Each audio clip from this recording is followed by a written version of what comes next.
नमस्कार दोस्तों। आज हम बात करने वाले हैं कवि विद्यापति के बारे में।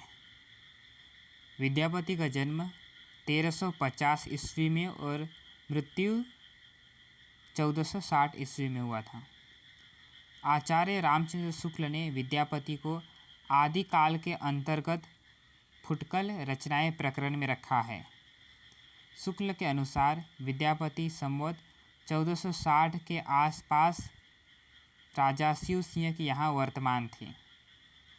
तो आचार्य रामचंद्र शुक्ल ने अपने हिंदी साहित्य के इतिहास में जो आदिकाल के फुटकल कवि की रचनाओं में उन्होंने विद्यापति को स्थान दिया है। और शुक्ल जी के अनुसार विद्यापति का जन्म संवत 1460 में हुआ था संवत में, जो कि उनके अनुसार विद्यापति शिव सिंह के यहाँ थे, वर्तमान थे, जो कि आदिकाल के समाप्ति के 84 वर्ष बाद पड़ता है। इसलिए विद्यापति को आदिकाल में रखना ठीक नहीं है।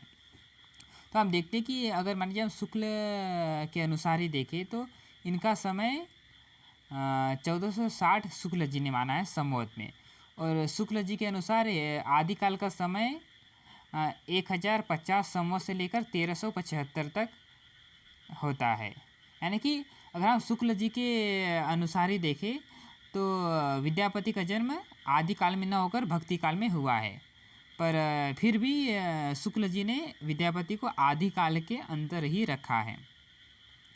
सभी विद्वानों के अनुसार विद्यापति का जन्म आदिकाल के बाद हुआ है। भाव, भाषा और रचना प्रकृति किसी भी आधार से विद्यापति आदिकाल के नहीं ठहरते हैं।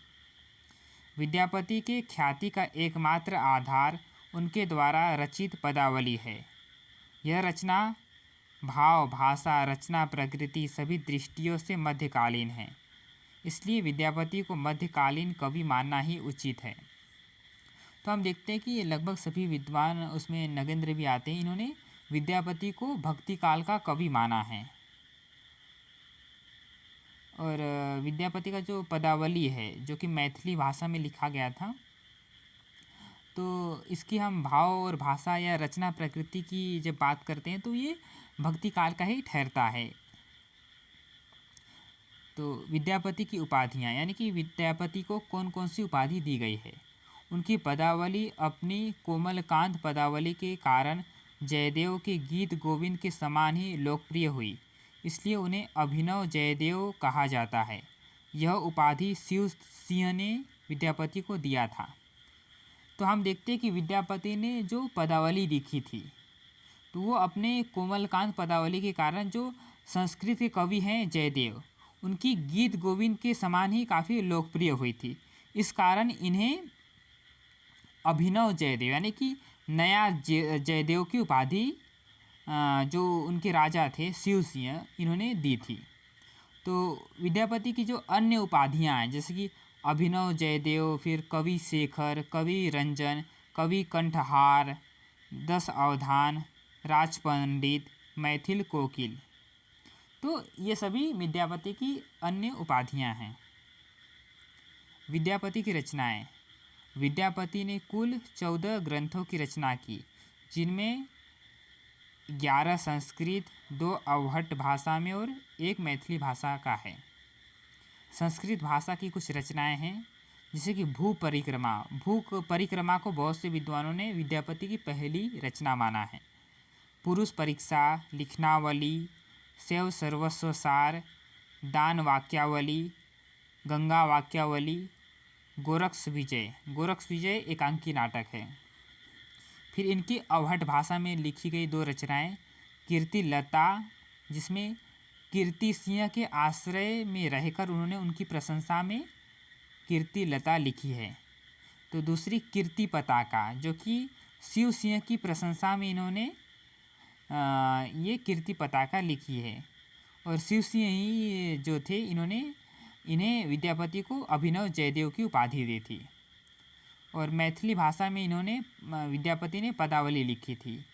तो विद्यापति की पदावली में राधा कृष्ण का सौंदर्य और उनकी प्रणय क्रीड़ाओं का चित्रण हुआ है। तो विद्यापति का जो पदावली है उसका मुख्य विषय है राधा और कृष्ण के सौंदर्य और उनके प्रेम का वर्णन। विद्यापति हिंदी कृष्ण काव्य के आदि कवि माने जाते हैं। उन्होंने संस्कृत के गीतकार जयदेव के गीत गोविंद की परंपरा में 14वीं-15वीं शताब्दी में राधा कृष्ण के प्रेम का जो वर्णन किया उससे वे हिंदी कृष्ण काव्य के आदि कवि ठहरते हैं। तो हम देखते हैं कि हिंदी में जो कह सकते हैं कि कृष्ण काव्य की परंपरा में काव्य लिखने वाले विद्यापति ही पहले कवि माने जा सकते हैं, क्योंकि इनसे पहले जो काव्य लिखे गए थे जैसे कि जयदेव ने लिखे थे तो उन्होंने संस्कृत भाषा में लिखे थे। तो हिंदी भाषा में विद्यापति ने ही कृष्ण काव्य का आरंभ किया, इसलिए इन्हें आदि कवि कहा जाता है।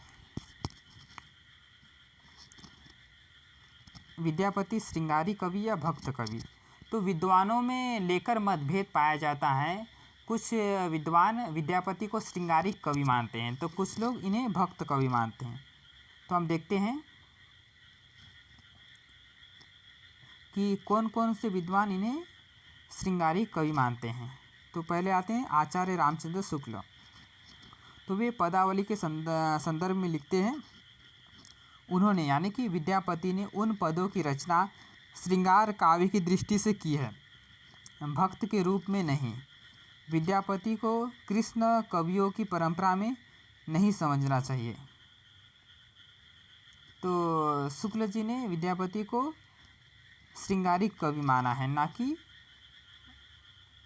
भक्त कवि। तो रामधारी सिंह दिनकर ने भी विद्यापति को श्रृंगारी कवि माना है। इनका मानना है कि रामधारी सिंह दिनकर का मानना है कि श्रृंगारी कवियों में उनके जो प्रिय कवि हैं वो विद्यापति ही रहे हैं। और विद्यापति को भक्त कवि मानने वाले हैं, जो कि इन कवियों ने इन्हें वैष्णव भक्त कवि माना है। तो जिसमें आते हैं श्याम सुंदर दास। तो श्याम सुंदर दास ने विद्यापति को भक्त कवि माना है। तो उसके संदर्भ में ये लिखते हैं, विद्यापति ने राधा और कृष्ण की प्रेम लीला का जो विशद वर्णन किया है उस पर विष्णु स्वामी और निम्बार्क मतों का प्रभाव प्रत्यक्ष है। फिर विद्यापति को रहस्यवादी मानने वाले हैं जॉर्ज ग्रियर्सन। तो जॉर्ज ग्रियर्सन ने विद्यापति को रहस्यवादी कवि माना है। वो लिखते हैं इस संदर्भ में, राधा और कृष्ण वस्तुतः प्रतीक हैं। राधा जीवात्मा मिलन के लिए निरंतर प्रयत्नशील है।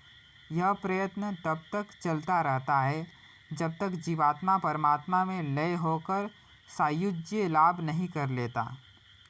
तो नगेंद्रनाथ गुप्त ने भी विद्यापति को रहस्यवादी कवि माना है। वो लिखते हैं, विद्यापति की राधा कृष्ण पदावली का सारांश यही है कि जीवात्मा परमात्मा को खोज रही है और उससे एकांत में मिलने के लिए लालायित है।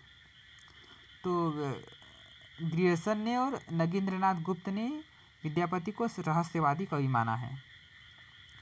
पदावली का विषय। पदावली का प्रमुख प्रतिपाद्य श्रृंगार है। पदावली में एक ओर जहाँ राधा कृष्ण की प्रणय लीलाओं का वर्णन हुआ है तो दूसरी ओर विरह से दुखी गोपिकाओं का अत्यंत मार्मिक चित्रण देखने को मिलता है। तो हम देखते हैं कि जो विद्यापति की पदावली है उसका मुख्य विषय है श्रृंगार रस को लेकर लिखा गया है, जिसमें राधा और कृष्ण और गोपियों के प्रेम का और उनके विरह का वर्णन हुआ है। धन्यवाद।